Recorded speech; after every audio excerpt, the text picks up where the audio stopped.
প্রতিদিন শত শত মানুষ আসে যায় রেল স্টেশনে, কিন্তু দুজন মানুষ যাদের ফেরার জায়গা নেই। স্টেশনের বারান্দায় তাদের ঘর, তাদের পৃথিবী। বৃদ্ধার নাম খোদেজা বেগম, পাশে তার মেয়ে বাতাসি। যুদ্ধের আগে খোদেজার স্বামী মারা যান। ৫৫ বছর আগে স্বামীকে হারিয়ে শুরু হয় বেঁচে থাকার যুদ্ধ।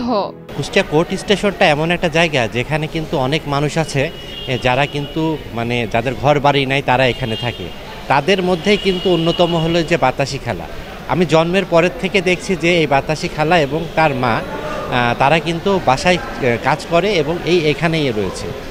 আসলে এই বাতাসি খালার মতো অনেক মানুষ আছে যারা কিন্তু বিভিন্ন পথে প্রান্তরে ঘুরে বেড়ায়, কিন্তু এই বাতাসি খালা যারা কিন্তু এই কোর্ট স্টেশনে রয়েছে, আমরা কিন্তু তাদের সন্ধান পেয়েছি এবং তাদের আমরা দেখেছি যে বাতাসি খালা এবং তার মা মোটামুটি প্রত্যেকটা বাসায় যে এখনও পরিশ্রম করে কাজ করে। অনেক ইচ্ছা করলে পারে তারা হয়তো ভিক্ষা করতে পারতো, কিন্তু না, তারা তাদের পরিশ্রম দিয়েই কিন্তু তাদের সংসার চালায়। যুদ্ধের পর রাজবাড়ির বাগদুলি গ্রাম ছেড়ে মেয়েকে নিয়ে স্থায়ী হন কুষ্টিয়ার কোর্ট স্টেশনে। তখন বাতাসি ছিল ১ বছরের কোলের শিশু।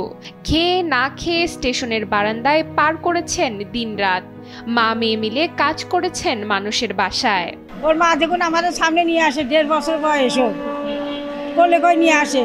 ওরা ধরো ঘর বাড়িও নাই, কিছু নাই, নিজের পরিচয়ও নাই, এখানে থাকে। আজকে থেকে প্রায় ৩০ বছর ৩৫ বছর ধরে আসে এখানে। ওর মেয়ে বিয়ে দিয়েছিল, সে মেয়ের স্বামী পাগল চলে গিয়েছিল, একটা বাচ্চা হয়ে মরে গেল। ওর মা এখন বিক্রি করে ওর মেয়েকে নিয়ে খায়। সেই শিশু বাতাসি এখন পূর্ণবয়স্ক নারী। নামের সাথে লেগেছে নতুন উপাধি বাতাসি পাগলি। বিয়ে হয়েছিল, কিন্তু স্বামী হয়ে যান পাগল, ভেঙে যায় সংসার। কখনো স্টেশনের পূর্ব দিকে, আবার কখনো পশ্চিম দিকের চায়ের দোকানে গল্প নিয়ে ব্যস্ত থাকেন বাতাসি।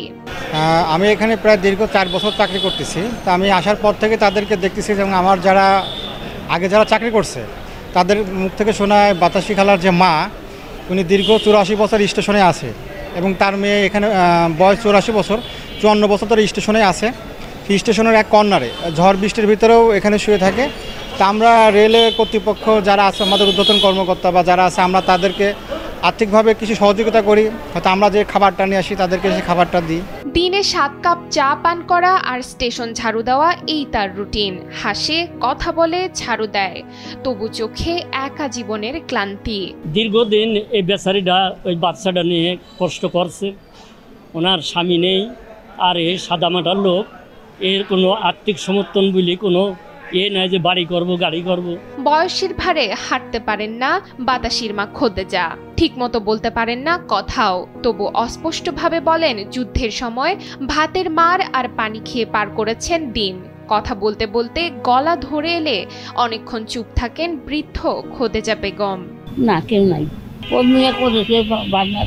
না, কেউ দেয় নাই। শরীর বেটা, বেশি বেটা, আমার শরীর চলে না। ওই যে বেটা পাইছেন আমি যে। ৫৫ বছর ধরে এই কোর্ট স্টেশনের বারান্দায় কেটেছে তাদের জীবন। ট্রেন আসে, ট্রেন যায়, তারা থেকে যায় হয়তো কোনো না আসা ট্রেনের প্রতীক্ষায়।